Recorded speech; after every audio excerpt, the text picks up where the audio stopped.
আসসালামু আলাইকুম। সরকারি চাকরির পরীক্ষায় আসার মতো কমন উপযোগী কিছু বাংলা প্রশ্ন। তেপান্তর কোন সমাসের উদাহরণ? এটি হচ্ছে দ্বিগু সমাসের উদাহরণ। উপপদের সাথে কৃদন্ত পদের যে সমাস হয় তাকে কোন সমাস বলে? তাকে বলে উপপদ তৎপুরুষ সমাস। কোনটি বহুব্রীহি সমাসের উদাহরণ? বিম্না। হাতি শব্দের সমর্থক নয় কোনটি? উরগ। বাকি তিনটাই হচ্ছে হাতির সমর্থক শব্দ। কোরক শব্দের সমর্থক শব্দ কোনটি? কুরি। বিরাম চিহ্ন ব্যবহৃত হয় না বক্তার মেজাজকে স্পষ্ট করতে। গৌরচন্দ্রিকা বাগধারাটি কোন অর্থে ব্যবহৃত হয়? ভূমিকা অর্থে। মেঘ শব্দের সমর্থক শব্দ কোনটি?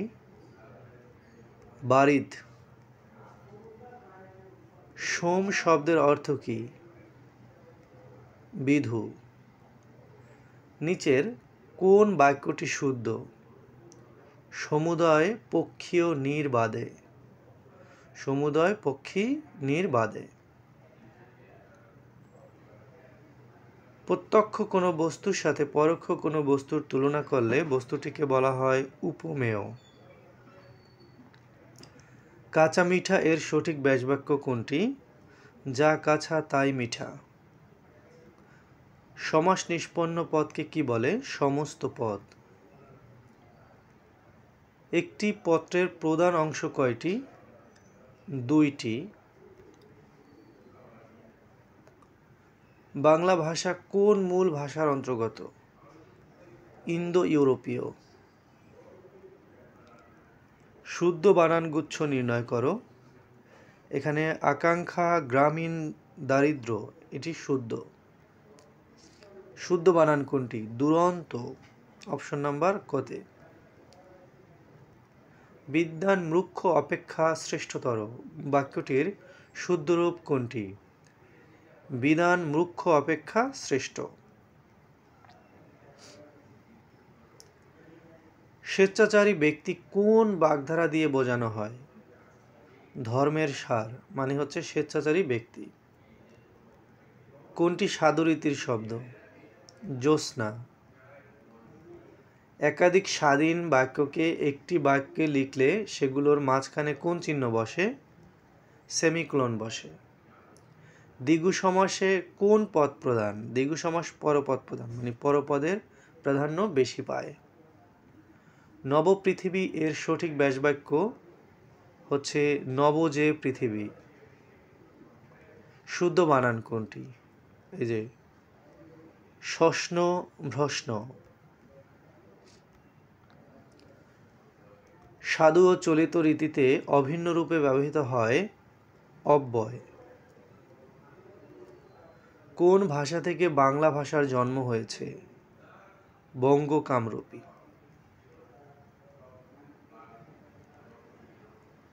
ভাষার কোন রীতি পরিবর্তনশীল?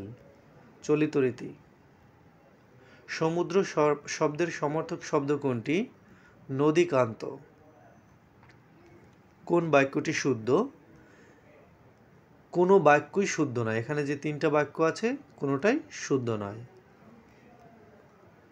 দুটি পদের সংযোগস্থলে কি বসে? ড্যাশ বসে। অম্বু শব্দের অর্থ কি? জল। লেখার সময় বিশ্রামের জন্য আমরা যে চিহ্নগুলো ব্যবহার করে থাকি সেগুলোকে বলে বিরাম চিহ্ন। মন মাঝি এর সঠিক ব্যাসবাক্য মনরূপ মাঝি। বিরাম চিহ্ন কেন ব্যবহৃত হয়? বাক্যের অর্থ স্পষ্টীকরণের জন্য।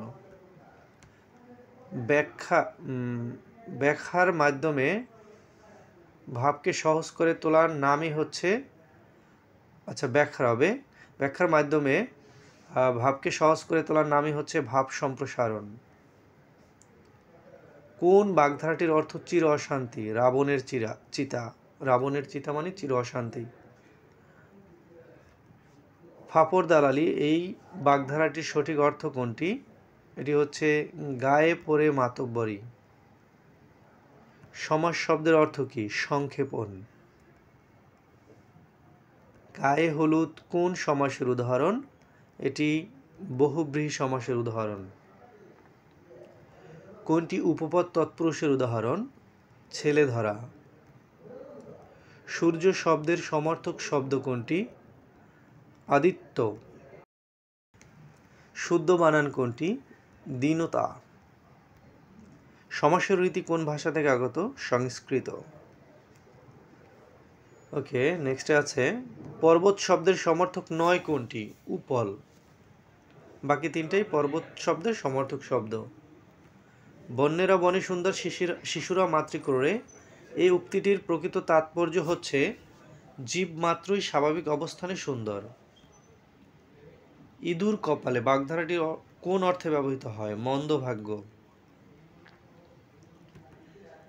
বৈরাগ্য সাধনে সে আমার নয়, শূন্যস্থানে কি হবে? মুক্তি সে আমার নয়। কোন বাক্যটি শুদ্ধ? আমি সন্তুষ্ট হলাম, অপশন নাম্বার গতে যেটা। বাংলা ভাষায় মাত্রাহীন বর্ণ কয়টি? 10টি। কোনটি শুদ্ধ বানান? শক্ট, অপশন নাম্বার কতে যেটা আছে। নদী শব্দটি কোন লিঙ্গের? এটি স্ত্রীলিঙ্গ। প্রত্যয় বলতে কি বোঝায়? শব্দের শেষে যুক্ত হয়। নিচের কোনটি সাধু ভাষার উদাহরণ? তাহার নাম করিম। মধুর শব্দের বিপরীত কি? তিক্ত। নিচের কোনটি সমর্থক শব্দ? সূর্য এর সমর্থক আর কি? রবি। আকাশ পাতাল পার্থক্য, এটি কি ধরনের বাক্য? এটা একটা বাগধারা। চোখে দেখা পানি, এখানে কোন অলংকার আছে? ব্যঞ্জনা। উদয়ন শব্দের অর্থ কি? সূর্যোদয়। নিচের কোনটি তৎসম শব্দ? চন্দ্র। গৃহ শব্দটি কোন ভাষা থেকে এসেছে? সংস্কৃত ভাষা থেকে এসেছে। দুধে ভাতে থাকা কথাটির অর্থ হচ্ছে সুখে থাকা। তাহার শব্দের চলিত রূপ তার। সুন্দর শব্দের বিপরীত কোনটি? কুৎসিত। নিচের কোনটি উপসর্গযুক্ত শব্দ? অপমান। কোনটি বিভক্তি চিহ্ন? এ। কাজ করছে, এখানে করছে কি? করছে হচ্ছে একটা ক্রিয়া। আকাশ শব্দের সমর্থক শব্দ কোনটি? অন্তরিক্ষ। কোনটি সার্বজনীন সাহিত্য? রামায়ণ। গোলাপ শব্দটি কি ধরনের শব্দ? এটি বিশেষ্য শব্দ। চোখে সর্ষে ফুল দেখা বাগধারাটির অর্থ বিপদে দিশেহারা হয়ে যাওয়া। এক কথায় প্রকাশ, যে নিজের সুখে তুষ্ট, আত্মসুখী। জ্ঞান শব্দের বিপরীত শব্দ অজ্ঞান। কোনটি অনুরূপ পার্থক্য শব্দ? অগ্নি, আগুন। বাক্যের দুটি অংশ থাকে, উদ্দেশ্য ও বিধেয়। সাহিত্য এর সঠিক উচ্চারণ কোনটি? এই যে অপশন নাম্বার ডিতে সাহিত্য। জননী শব্দের বিপরীত শব্দ জনক। সে আজ স্কুলে যায়নি, এখানে সে কোন পদ? এটি হচ্ছে সর্বনাম পদ।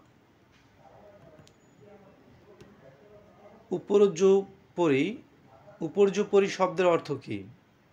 একটার পর একটা। অপমান শব্দের উপসর্গটি কোন অর্থে ব্যবহৃত হয়? বিপরীত অর্থে। প্রকৃতি বলতে কি বোঝায়? এটা হচ্ছে শব্দের মূল। শব্দ ও ধাতুর মূলকে কি বলে? প্রকৃতি। Thank you.